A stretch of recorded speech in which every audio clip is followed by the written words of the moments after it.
Elon Musk is not a Nazi.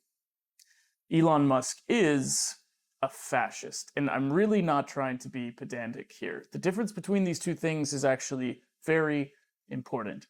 All Nazis are fascists, but not all fascists are Nazis.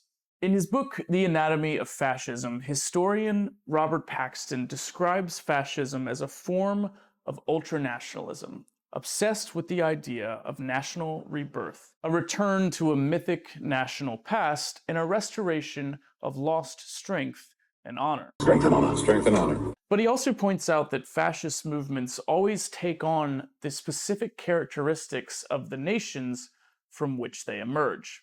Because of this, fascism never manifests exactly in the same way twice. For instance, Nazism, which the Germans called Hitlerfaschismus, is a form of fascism derived from the mythic folklore of the German people, and laser-focused on 20th century anti-Semitism and social Darwinism. And while it is common for fascist movements around the world to also be anti-Semitic, there are plenty of fascist movements that emerge without reference to these particular traits that defined Hitlerfaschismus. And here's the thing, I don't think Elon Musk is an anti-Semite, and neither does the Anti-Defamation League, which, to be fair, does think that I'm an anti-Semite, along with Greta Thunberg, Hassan Piker, and Academy Award-winning Holocaust film director Jonathan Glazer, who is himself Jewish. I wrote about this last year in my piece about the rise of Israeli fascism, which, as you might imagine, is pretty pro-Semitic. In fact, 20 years ago, Robert Paxton even predicted the rise of a pro-Semitic fascism inside of Israel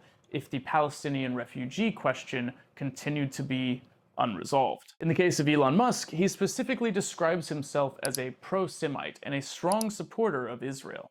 And while that does mean he's not a Nazi, it doesn't make him any less of a fascist. Elon is the standard bearer of a particularly American form of fascism, which both influenced and was influenced by German fascism and Italian fascism, along with a myriad of other factors. And American fascism is very much its own thing. It is a homegrown movement.